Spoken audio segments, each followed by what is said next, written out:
Okay, so if you follow Puerto Rican politics, or at least Puerto Rican news, you might have seen this report that has been making the rounds in the news. Um, I wanted to do something a little different and debunk some of the claims made in this report. It's by the Refund America Project by Sakib Bhatti and Carrie Sloan. And it claims to give a breakdown of Puerto Rico's debt crisis and makes a number of demonstrably false claims in the report, which have been repeated by Puerto Rican news as accurate and factual when they are in fact not factual. And it's also an example of a trend in Puerto Rican politics, which I'm going to call debt denialism, which seeks to deny the existence of Puerto Rican government's debt, seeks to deny that Puerto Rico borrowed a lot of money, it seeks to avoid repaying that money, and also seeks to lie about the causes of Puerto Rico's crisis, etc. Now then, the objectionable part of this report is on page 5, in which it claims that Puerto Rico actually only borrowed $4,300,000,000, and that the remaining $33 billion in debt that Puerto Rico owes are actually interest payments, and that COFINA loan bonds actually paid an interest rate of 785%.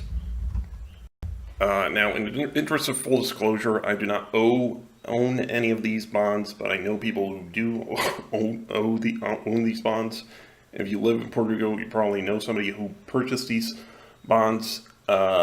These bonds do not pay 800% interest as these people claim, and I'm going to explain why that's not true. But first of all, moving on. The claim to this comes from apparently this other report by Refund America Project called Puerto Rico's Payday Loans, in which it claims that 33 billion of the debt is actually interest on payday loans. Quote, it claims that there is an effective interest rate of 785%, and over here on COFINA bonds, it claims that the principal on those bonds was only 3.3 billion, and the remaining 20.6 billion is interest. And here it claims that it makes a laughable claim here that investors in Puerto Rican bonds are getting a 1,900% profit. Now, to explain why this is not true, we're going to go to the comprehensive annual financial report for the Commonwealth of Puerto Rico from 2011. I'm going to use this one because it's a good example of what's going on. Now then, the reason why the claims made in the Refund America Project study are false, for one reason, if we go to page 42 of the 2011 Comprehensive Annual Financial Report, we get this sentence here. During fiscal year 2009, the Commonwealth faced an aggregate cash shortfall of $1.2 billion that, when added to the deficit of $3.3 billion, provided for approximately $4.5 billion in excess expenditure and cash shortfall. So to put that in English, Puerto Rico in 2009 fiscal year had a deficit of $4.5 billion. That is to say, it spent $4.5 billion more than it was taken in taxes. Now then, in order to fill that $4.5 billion gap in cash, in that deficit in the budget, in 2009 alone, the government had to borrow $4.5 billion from investors and mutual funds and all that kind of thing. Now, if we go back to if we go back to the Refund America Project study, it claims that Puerto Rico only received $4.3 billion in cash from the sale of those bonds.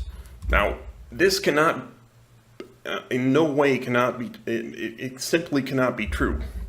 For a simple reason that $4.3 billion would not even cover the deficit in 2009.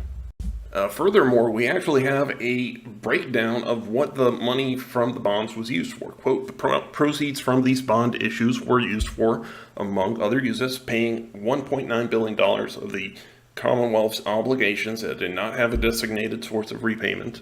In other words, to repay old debt. And quote, $4.8 billion went to operational expenses, constituting a portion of the Commonwealth deficit and funding the local stimulus fund, stabilization fund, and $501 billion going to each respectively. In other words, moving on, on page 40, quote, we have a breakdown of capital appreciation bonds issued by COFINA maturing annually on August 1st, 2043 through 2048, accrue interest at a rate of 7%. These bonds only went up to 7% interest rate,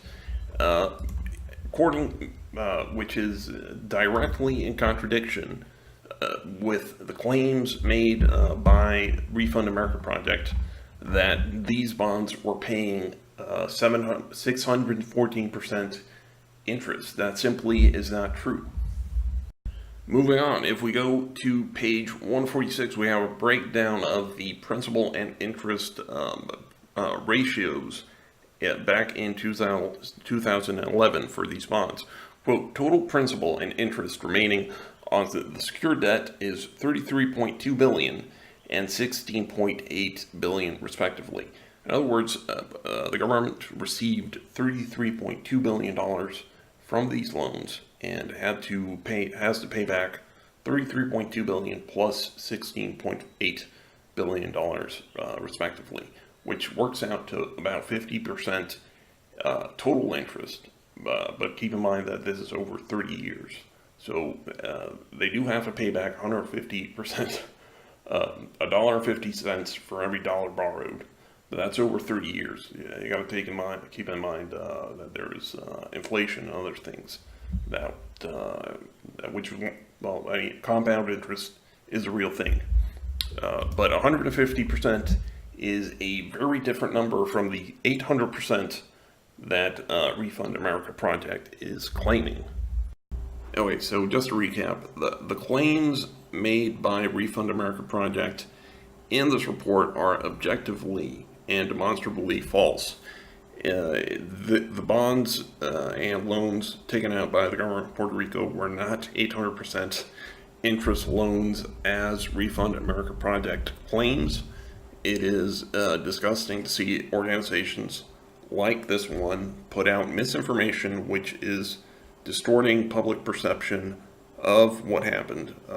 Puerto Rico's financial crisis. It is very disappointing to see news organizations repeat these numbers, even though they're false. And it's very disturbing to see misinformation pervert and corrupt public debate and public discussion of these issues.